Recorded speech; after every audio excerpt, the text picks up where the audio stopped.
Una din întrebările importante pe care le-am ridicat în videoclipul anterior a fost aceea: de ce nu l-a distrus Dumnezeu pe Lucifer imediat după revolta sa? Ar fi fost atât de simplu și nu ar mai fi existat atâta suferință. Oare să fi fost o soluție atât de bună? Ei bine, să ne aducem aminte că până atunci în univers nu existase conflict și moarte, ci doar o înțelegere și o armonie bazată pe încredere. Lucifer era mai marele îngerilor și era iubit și respectat de către toți. La început, el nu și-a arătat pe față revolta și planurile personale, ci și-a ambalat ideile într-o pretenție de îmbunătățire a ordinii în univers. Mulți îngeri au fost astfel derutați și înșelați de aceste noi idei revoluționare. Imaginați-vă că, într-o zi, acești îngeri ar fi auzit că Lucifer a fost distrus. Ce s-ar fi gândit ei? Ar fi rezolvat lucrul acesta confuzia din mintea lor sau ar fi amplificat-o? Ce ar fi gândit ei despre Dumnezeu? Că este crud sau că este milos? Ar fi întărit acest lucru încrederea lor în Dumnezeu sau ar fi generat frică și îndoială? Nu cumva s-ar fi întrebat: oare de ce a făcut Dumnezeu asta? Nu cumva Lucifer a avut dreptate? Pe fondul acestei neîncrederi s-ar fi evit alte și alte revolte în univers care ar fi distrus fericirea și siguranța ființelor. Astfel, Dumnezeu a avut un plan mult mai bun. În primul rând, El a clarificat tuturor ființelor care sunt principiile care stau la baza siguranței în univers. Astfel, El a îndepărtat ceața generată de argumentele date de Lucifer. Apoi a oferit timp fiecărei ființe de a-și renoi loialitatea și i-a dat un timp și lui Lucifer de a-și revizui concepțiile. I-a dat un timp de har. Totuși, în ciuda harului oferit, Lucifer s-a folosit de acest timp pentru a declanșa o revoltă deschisă cu scopul de a-L detrona pe Dumnezeu. Astfel, din Lucifer, el a devenit Satana, împotrivitorul. Astfel, a fost clar că el și îngerii pe care i-a tras de partea lui nu au mai putut rămâne în cer. Vă invit acum să intrăm și mai adânc în subiect și să ne întrebăm: de ce, dacă Dumnezeu știa ce cale va alege Lucifer, de ce l-a mai creat? Ceea ce știm, în mod sigur, este faptul că Dumnezeu nu și-a dorit niciodată ca răul să apară în univers. Totuși, El a dat posibilitatea lui Lucifer și oricărei ființe să aleagă ce cale dorește să urmeze.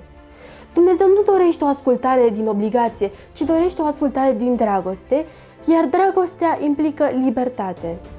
Bine, îmi veți spune, dar nu ar fi putut Dumnezeu să facă o excepție și să nu-l creeze pe Lucifer? La urma urmei, un înger în plus sau în minus nu ar fi fost o așa mare problemă și nu ar fi știut nimeni asta în afară de Dumnezeu. Ei bine, vreau să te rog să-ți imaginezi ceva.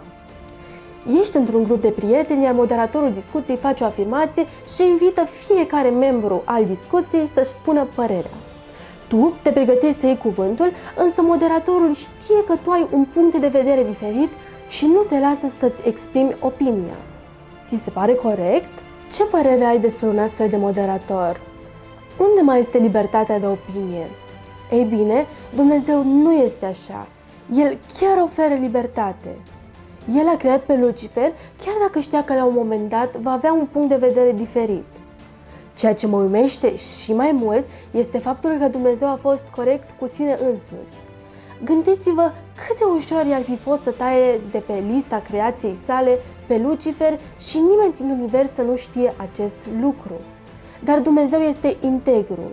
El nu poate face ceva ce este împotriva caracterului său, blând, drept și iubitor. Și apoi, gândiți-vă puțin.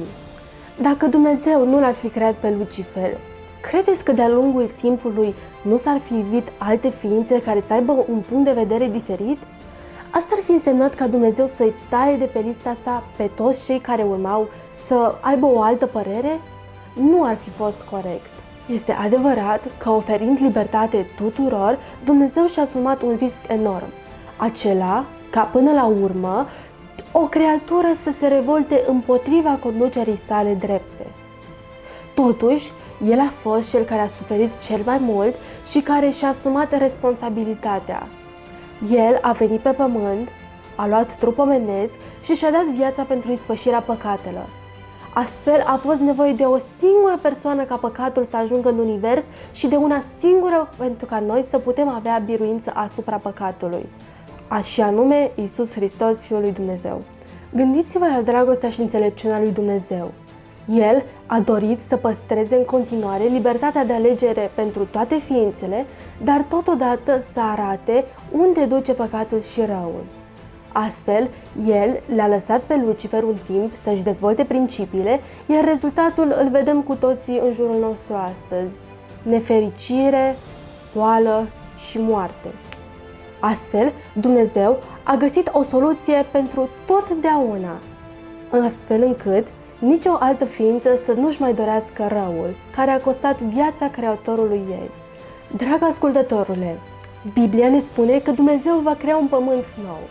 În Apocalipsa 21 ni se mai spune că El va șterge orice lacrimă din ochii lor și moartea nu va mai fi.